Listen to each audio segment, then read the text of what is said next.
Halo guys, bertemu lagi dengan saya Kuan Yu. Pada kesempatan kali ini, saya akan menjelaskan sedikit tentang dompet sawitnya. Akan tetapi sebelum itu, bagi teman-teman yang belum subscribe, silakan subscribe terlebih dahulu channel ini, agar nanti dapat menerima notifikasi jika ada video-video terbaru dari saya.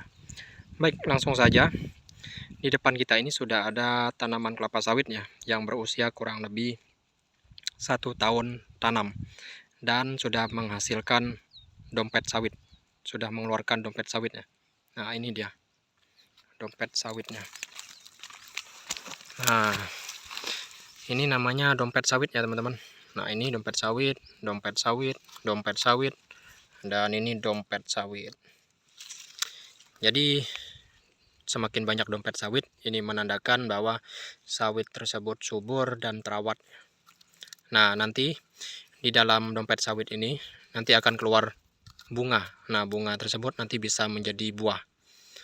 Buahnya pun dia biasanya kecil-kecil ukurannya. Biasanya seperti kayu ini dia. Seperti kayu ini, paling besar pun biasanya sekelingking lah ya. Sekelingking orang dewasa. Karena dia baru belajar berbuah. Dan pohon sawitnya pun masih kecil. Jadi wajar ya teman-teman. Kemudian ada orang yang mengatakan bahwa pada dasarnya dompet sawit ini harus dibuang.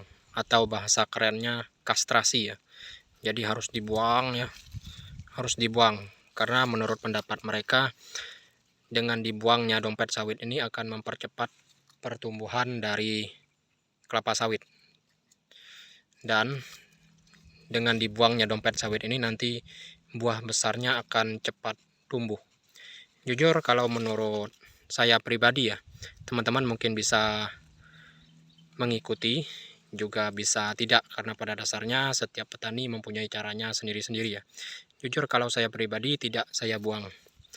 Karena pada dasarnya sawit itu nanti dia akan berbuah sesuai dengan masanya. Jadi memang ada masanya. Ketika umur sekian nanti dia akan keluar dompet sawitnya terlebih dahulu. Jadi memang wajar nanti dompet sawitnya ini dia nanti bisa busuk ya. Bisa busuk, bisa buruk dan hancur sendiri. Jadi tidak perlu capek-capek kita buang. Kemudian pada usia-usia tertentu nanti buahnya akan semakin besar, pohonnya semakin besar, buahnya pun akan semakin besar. Jadi cepat atau lambat nanti sawitnya juga akan menghasilkan buah yang besar. Akan tetapi yang penting untuk kita perhatikan yaitu pemberian nutrisi. Jika kita melakukan kastrasi ya dengan tujuan untuk munculnya buah, menurut saya itu kurang tepat ya jika tidak diimbangi dengan perawatan yang baik.